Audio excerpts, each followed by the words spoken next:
Hello, good morning, my dear students. How are you? I hope you all are very good, fit, and fine.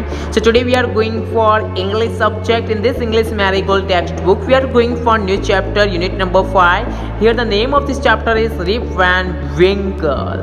Okay. So in this session, we are going to study about a very interesting chapter. A chapter in this chapter that is a very interesting because there is a one man in this chapter. There is a man who is very lazy, but he was good in nature. He was very good in nature, man. And suddenly one day he sleep, but when he wakes up, it's 20 years. ठीक है, मतलब जब एक दिन वो सोता है और जब सुबह उठता है तो इट्स 20 ईयर्स, 20 साल हो जाते हैं. And suddenly everything is change, और सब कुछ चेंज हो जाता है. Obviously for example today you are going to sleep, और कल जब आप सुबह उठो और अचानक से आपको लगे आप 20 ईयर बाद उठ रहे हो तो क्या होगा? ठीक है ना, आपको कैसा भी होगा, आपको लगेगा ये सब कुछ क्या हो रहा है, क्या हो गया, कैसे सब कुछ चेंज हो गया. तो ये सब कुछ हम इस एडवेंचर स्टोरी के अंदर हम पढ़ने वाले हैं. So this chapter has a lots of adventurous and mysterious things that we are going to learn very soon. So let's begin with this story.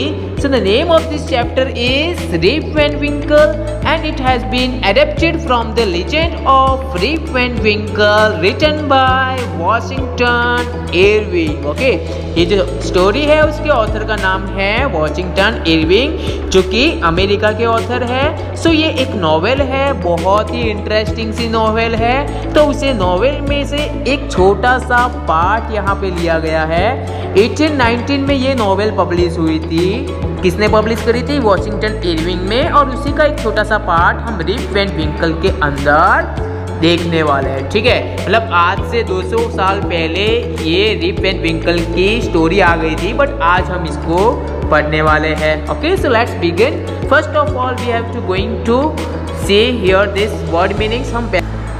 So first of all we have to begin with this word meaning, awaken. What is the meaning of awaken here? Gets up. Gets up means हम सुबह जो जाग जाते हैं, that is called awaken. Now fellow. Fellow means friend. जो आपका साथी होता है, जो आपका friend होता है, that is called a fellow. Farm. What is the meaning of farm here? Land for growing crops. जो आप खेत के अंदर जो अलग अलग एग्रीकल्चर एरिया होते हैं वहाँ पे आप क्या उगाते हो, अलग अलग क्रॉप्स उगाते हो ना, उसी को हम फार्म कहते हैं. Now idle. What is the meaning of idle here? Wasted. जिसको कुछ काम नहीं होता, कुछ काम नहीं करता, जो खाली होता है उसको हम आइडल कहते हैं. Then going astray. Going away from the right path, मतलब जो आवारा हो जाता है. पहले वो ठीक था, that is the meaning of going away from right path. Now constant. Constant mean permanent. Day dreaming, जो दिन में सपने देखता है, that is called the day dreaming, days visualising. What is the meaning of ग्रिजल beard? ग्रिजल beard means इसका white plus black hair होती है, उसे हम क्या कहते हैं? Grizzle beard. एक्चुअली जो बियर्ड होती है उसका कलर ब्लैक होता है, बट जिसकी व्हाइट प्लस ब्लैक होता है जिसको हम कहते हैं grizzle beard. Barrel. What is the meaning of barrel? Barrel means wooden container, a small wooden container, जिसे हम कहते हैं लकड़ी का एक कंटेनर. ठीक है, that is called a barrel. Now stranger. Stranger means unknown person. Now companion. Companion means friend, जो हमारा कंपनी होती है फ्रेंड की, a group of friend, that is called a companion.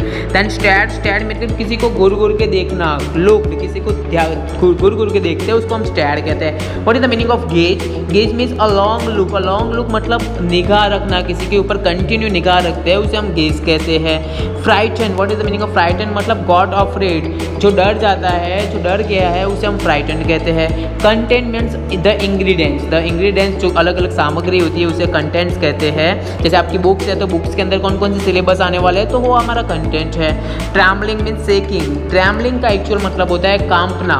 आपको ठंडी लगती है तो आप कैसे कांपना शुरू हो जाते हो. ठीक है, अगर डर जाते हो तो भी आप कांपना शुरू हो जाते हो ना, आपकी बॉडी कांपना शुरू कर देती है, तो उसे हम ट्रैम्बलिंग कहते हैं. मटर्ड. What is the meaning of मटर्ड here? मटर्ड means spoke in low voice, जो बुदबुदाता है, जो अंदर अंदर खुद से बातें करता है एकदम धीमी सी आवाज में, उसे हम मटर्ड कहते हैं. Descend. What is the meaning of descend? Come down. Descend मतलब कम डाउन, नीचे उतरना, मतलब सीढ़ियों से नीचे उतरने की बात नहीं हो रही, मतलब पैशन रखना, किसी भी बात में हमें पैशन रखते हैं उसे हम कहते हैं descend. Now wrinkle means full of creases. Full of creases मतलब जो जिसकी स्किन झुर्रियों से भरी हुई होती है, जिनके हैंड की स्किन झुर्रियों से भरी होती है, उसको हम रिंकल स्किन कहते हैं. That is the meaning of wrinkle. Okay, so now we are going to end here. In next session we will meet and talking about and explain about this all the detailed information regarding this chapter. So now we are going to ending here. Bye bye, take care.